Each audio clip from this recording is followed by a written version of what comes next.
रामपुर नाम के गांव में राजेश नाम का एक आदमी रहता था।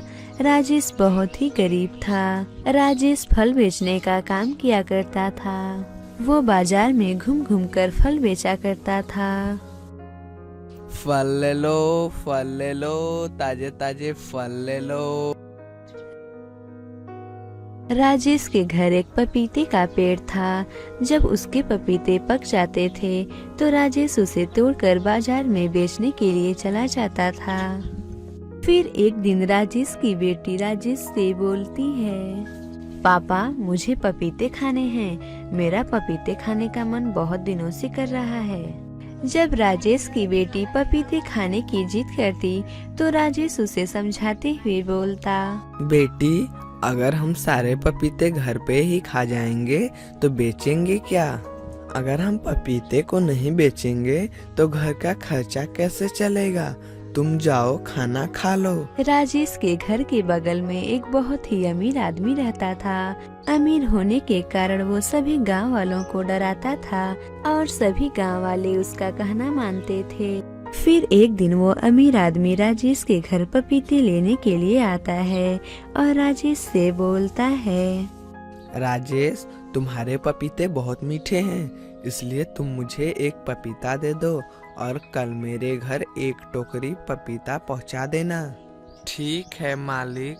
फिर राजेश उसे एक पपीता देता है। फिर अगले दिन राजेश की बेटी की तबीयत खराब हो जाती है।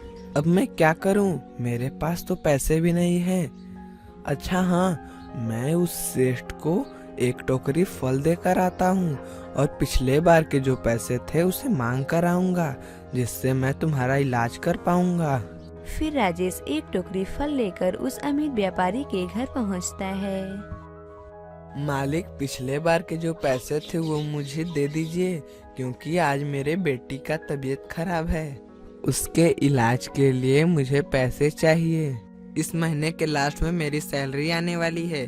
जब मेरा सैलरी आ जाएगा तो मैं तुम्हारा पैसा दे दूंगा। आपकी सैलरी चाहे जब भी आए, उससे मुझसे क्या मतलब है, बस आप मेरा पैसा दे दीजिए। जब मेरी सैलरी आ जाएगी तो मैं तुम्हारा पैसा दे दूंगा। तुम्हें इतनी सी बात समझ में नहीं आती है? उस अमीर सेठ के आगे बेचारा राजेश कुछ नहीं कह पाता है और उदास होकर अपने घर चला आता है। घर आने के बाद राजेश की बेटी राजेश से बोलती है, पापा आपको पैसे नहीं मिले तो क्या आप मेरा इलाज नहीं करवाएंगे? बेटा, भगवान सबकी मदद करते हैं। मैं तुम्हारे इलाज के लिए कुछ न कुछ इंतजाम जरूर कर लूंगा। पिताजी, मेरा पपीता खाने का मन कर रहा है, मुझे एक पपीता तोड़ दीजिए। ठीक है बेटा, मैं तुम्हें पपीते लाकर देता हूँ। राजेश जब पपीता तोड़कर काटा तो उसे अपनी आंखों पर विश्वास ही नहीं हुआ। पपीते के बीज सोने के थे। ये देखकर राजेश बिल्कुल हैरान हो गया। फिर राजेश अपने पपीते के पेड़ से बहुत पपीता तोड़ा और एक एक करके काटने लगा। उन सभी पपीते के बीज सोने के थे। ये देखकर राजेश बिल्कुल हैरान हो गया और वो बोला, पिंकी, पिंकी की माँ, यहाँ आओ और देखो, हमारे पपीते में सोने का बीज निकला है। जादुई पपीते के बीज से अब राजेश बहुत ही अमीर बन चुका था। राजेश के अमीर होने की बात जब सेठ को पता चली तो वो बहुत ही गुस्सा हुआ और सोचने लगा कि राजेश इतना अमीर कैसे हो गया। फिर एक दिन जब सेठ को पता चला कि राजेश के पपीते के बीज सोने के निकले हैं, इसलिए राजेश बहुत अमीर हो चुका है। फिर सेठ गांव के कुछ आदमियों के पास जाकर उन लोगों से बोलता है, सुनो गांव वालों, राजेश के पास एक जादुई पपीते का पेड़ है, लेकिन वो तो गांव की जमीन पर ही है, इसलिए उस पपीते के पेड़ पर हम लोगों का भी हक हुआ। उस पपीते में से सोना निकलता है। वो सेठ गांव के आदमियों को बहुत भड़काता है और गांव के आदमी उसके कहावे में आ जाते हैं। फिर सभी गांव वाले राजेश के घर आकर उससे पपीता मांगने लगे। ठीक है, इस पपीते के पेड़ में बारी बारी से जितने भी पपीते उगेंगे, मैं एक एक पपीता सभी गांव वालों को दे दूंगा। मैं भी चाहता हूं कि हमारा गांव भी आगे बढ़े। राजेश के जादुई पपीते की वजह से सभी गांव वाले अब बहुत खुश रहने लगे थे, लेकिन उस लालची सेठ को बहुत ही गुस्सा आ रहा था, इसलिए वो कुछ आदमियों को लेकर राजेश के घर पहुंच जाता है। गांव वालों, ये पेड़ गांव का है, इसलिए ये राजेश के घर रहे या फिर मेरे घर रहे, मैं ज्यादा अमीर हूँ, इसलिए मैं इसका अच्छे से सुरक्षा कर पाऊंगा, और राजेश अमीर नहीं है, इसलिए आज से ये जादुई पपीते का पेड़ मेरे घर रहेगा। इतना बोलकर वो अमीर सेठ जादुई पपीते के पेड़ को उखाड़ देता है। जादुई पपीते के पेड़ को उखड़ते ही सभी गांव वाले फिर से गरीब बन जाते हैं, लेकिन राजेश अब भी अमीर था। सेठ जी, अगर आपने इस पपीते को नहीं उखाड़ा होता तो आज ये सब गांव वाले इतने गरीब नहीं होते, ये पहले की तरह ही अमीर होते, लेकिन आपने लालच के चक्कर में इसे उखाड़ दिया और फिर से सभी गांव वाले गरीब बन चुके हैं। फिर उस अमीर सेठ को अपनी गलती का एहसास होता है और वो हमेशा हमेशा के लिए ये गांव छोड़कर चला जाता है। फिर राजेश गांव वालों की मदद से पपीते का पेड़ फिर से लगा लिया और कुछ ही दिनों में जादुई पपीते के पेड़ पर फिर से जादुई सोने का फल लगने लगता है और फिर से सभी गांव वाले बहुत ही खुशहाल और हंसी खुशी रहने लगते हैं। इस कहानी से हमें ये सीख मिलती है कि हमें कभी भी लालच नहीं करनी चाहिए। अगर आपको ये कहानी अच्छी लगी हो तो इसे जरूर लाइक करें और इस चैनल हिंदी टेल्स गुरुजी को सब्सक्राइब करें और हमें कमेंट करके जरूर बताएं कि आपको ये कहानी कैसी लगी, और लाइक करना तो बिल्कुल मत भूलिए।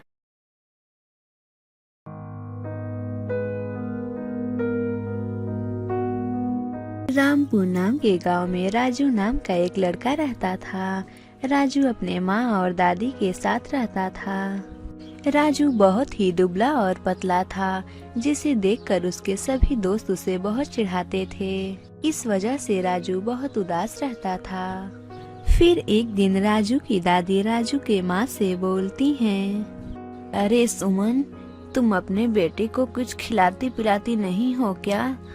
माँ जी, मैं इसे सब कुछ खिला पिला कर देख ली हूँ। मैं इसे दूध दही मक्खन क्या क्या नहीं खिलाई हूँ, लेकिन इस पर कोई खाना लगता ही नहीं है। माँ जी, आप ही बताइए मैं क्या करूँ? बेटा, ये बिल्कुल अपने दादाजी पर गया है। इसके दादाजी भी बिल्कुल इसी की तरह दुबले पतले थे। लेकिन दादी, मेरे सभी दोस्त मुझे लकड़ी लकड़ी कह के चिढ़ाते हैं। बेटा राजू, तुम दुबले पतले हो तो तुम्हारे दोस्त तुम्हें चिढ़ाएंगे ही, लेकिन बेटा इसमें तुम्हारी कोई गलती नहीं है। राजू, तुम उदास मत हो, जाओ और जाकर खाना खा लो। जब राजू अपने दोस्त के साथ खेल रहा था, तभी वहाँ पर दो और लड़के आते हैं। अरे ओ सूखी लकड़ी, ये बॉल मेरा है। नहीं नहीं, ये बॉल मेरा है, कल ही मेरी माँ ने इसे खरीद कर दिया था। सुन लकड़ी, तब तक ये बॉल तेरा था, लेकिन अब ये बॉल हमारा है। ज्यादा बोलेगा तो तुझे हवा में उछाल कर फेंक दूंगा। नहीं नहीं, ये बॉल मेरा है।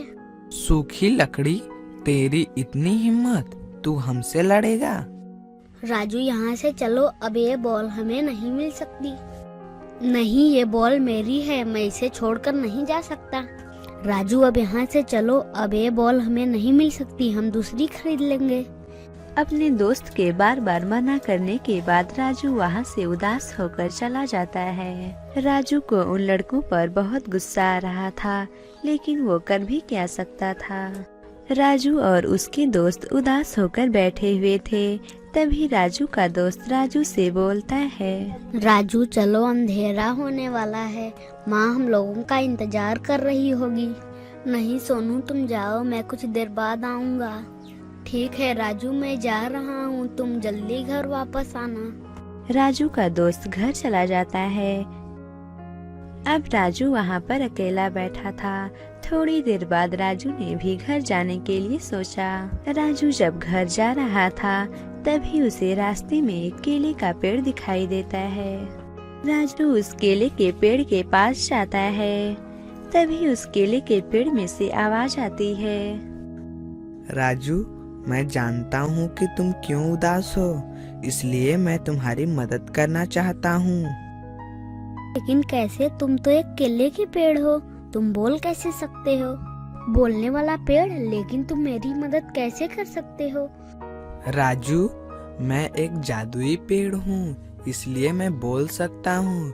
मैं तुम्हारी मदद करना चाहता हूँ। जादुई केले के पेड़, आप मेरी मदद कैसे कर सकते हैं?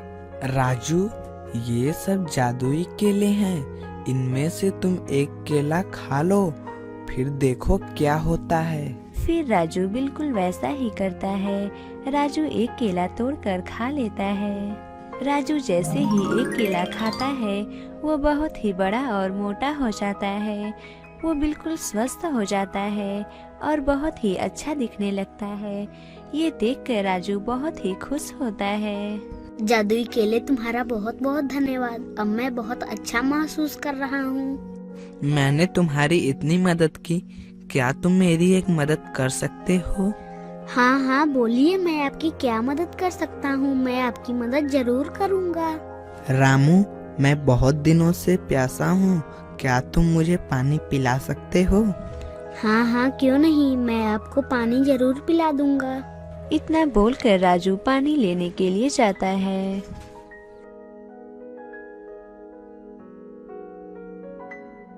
राजू पानी लाकर उस केले के पेड़ को देता है। जैसे ही वो पानी केले के पेड़ को देता है, उस केले के पेड़ की आत्मा बाहर आती है और राजू से बोलती है, राजू, तुमने मेरी बहुत मदद की है। तुमने मेरी आत्मा को तृप्त कर दिया है। तुम्हें जब भी जरूरत हो तुम मुझे बुला लेना, मैं आ जाऊंगा।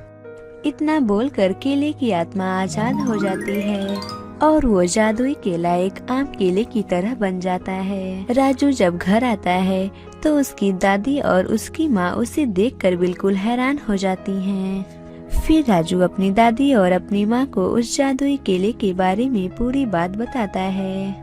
फिर कमल अपनी दादी से बोलता है, दादी, मुझे एक बात नहीं समझ में आई। क्या पेड़ प्यासा होता है और उसकी आत्मा भी होती है? हाँ बेटे, पेड़ों में भी आत्मा होती है और उन्हें जीवित रहने के लिए पानी और प्रकाश की जरूरत होती है। बेटा, वो पेड़ जरूर श्रापित होगा जिससे आज तुमने उसकी आत्मा को मुक्त कर दिया है।